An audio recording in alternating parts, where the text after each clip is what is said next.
important. So I will talk about freedom of speech, and when we talk about the freedom of speech, it's a wide kind of, it has a very wide umbrella. But I have spent some time in Harvard, but I have not done that hard work yet that I can talk about rugged technology 2a plus b whole square. So I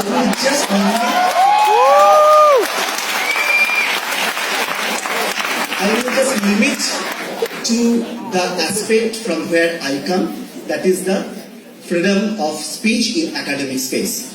Also, Tejal has requested me to keep my speech short, and again, I am not a finance minister who can keep on talking without substance. When we are talking about freedom of speech in the academic space, there are three different ways they are trying to kind of stop it. One is the legal action that we have seen in Karnataka schools.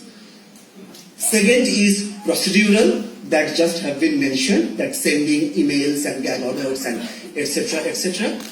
Third is in the social sanctioning, right? Delegitimizing your viewpoint. ये पूछा जाता है कि college में गए हो, पढ़ने के लिए गए हो, पढ़ाई करो और कुछ पॉलिटिक्स करने की क्या जरूरत है? That question comes all of a sudden. Kanhaiya Kumar का पीएचडी थीसिस का वैल्यू क्या है? अरे भैया, तुम कभी यूनिवर्सिटी का चौखट नहीं पार किया, तुम्हें क्या पता कोई पीएचडी थीसिस का वैल्यू क्या है?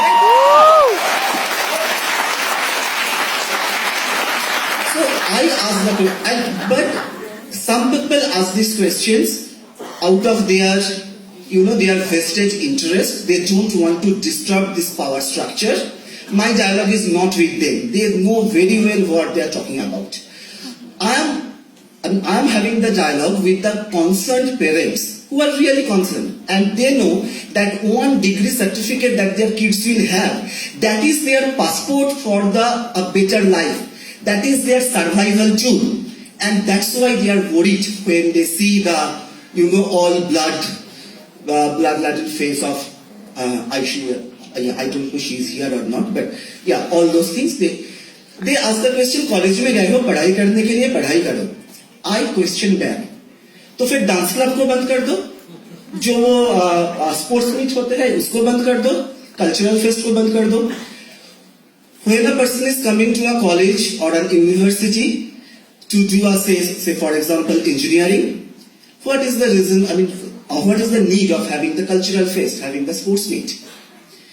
The need is that the purpose of the education is not just having a degree certificate.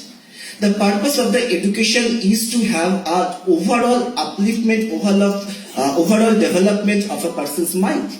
And there all these different aspects should be there. So if they can do all the cultural activities, all the sports activities which are not part of their curriculum, what's the problem with politics? Then the second question that they say, that politics volatile hai, politics violent hai. That you have seen that so many things happen there. I ask the question, when we take the exams, we know there are cheaters. Some students, they do cheating. When we have the election, I don't know if EVM gets hacked or not, but rigging happens. Do we stop the exam altogether? Do we stop the election altogether? We don't. So why should we stop the political discourse, political debates inside our academic space just because some thugs are kind of creating havocs here and there? Punish them, catch them, put them behind the bars, stop this uncivilized behavior. But don't stop the political debate altogether. Don't throw the baby with the bathwater. Second, next the question they say, ठीक है, fine.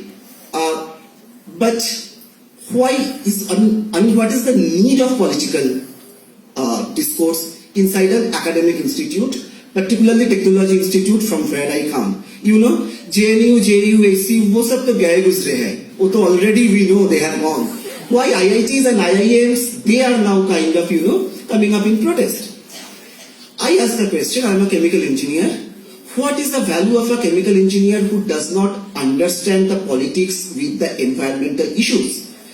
What is the value of an electrical engineer who does not understand the international politics surrounding energy crisis? Also, if I believe that the purpose of our education is preparing a person for the battle of their life, equipping them, why should not we equip them also to how to hold a political debate, how to have a political discussion without using brute force? Why we should not make a person aware, a student aware, that what are the different counter political views that the nation has? The crisis that the nation is facing. Next question that comes is, let them be aware, उनको सीखने दो, जानने दो, protest करने की क्या जरूरत है? Well, I am dealing with human beings. As a teacher, I am not dealing with some computers where there will be just information stored but no feelings. What is a human being? That person can be walking, talking, doing all the work, but if they cannot feel the pain of the others, and if they are aware of the others, if they feel the pain, if they feel the cause, will not they talk? Will not they protest? Will not they raise their views, raise their voice? When all these gag orders come, and being a Bengali, I cannot kind of give a speech without quoting Tagore. শাসনে যতই ঘেরো আছে বল দুর্বলের. How much force you apply, how much gag orders you give, even the weakest of the weak has the power to raise the voice. You cannot stop. I connect this just with the previous session, and actually, I was kind of when Tamil Tarigami was talking, I was so moved that what we should talk even after this. And I will just share, that was not part that I thought I will talk about, but just that when all these Kashmir things happen, I wrote about that on my Facebook post. One PhD student came to me, a very gentle, nice person. His emotion was completely controlled, and he came to my cabin and he said, "Justice का क्या होगा sir? मर जाएंगे? हमारे एक generation got already destroyed, another generation will get destroyed."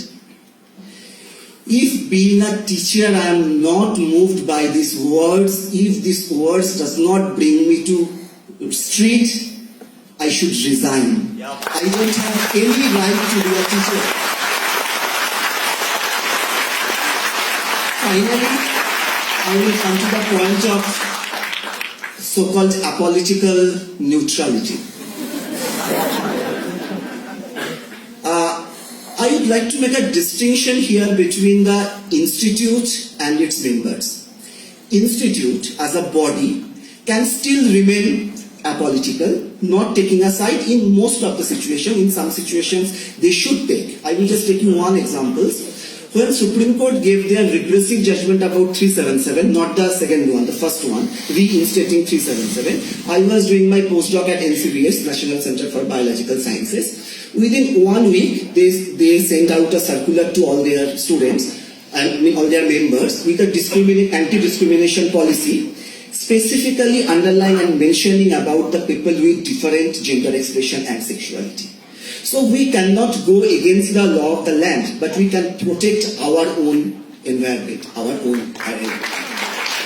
So institute needs to take stands in some situations, but in other situations, institute as a body still remain apolitical. But as a person, as a member of the institute, I am a member of the institute. I am not the institute, and institute is not me.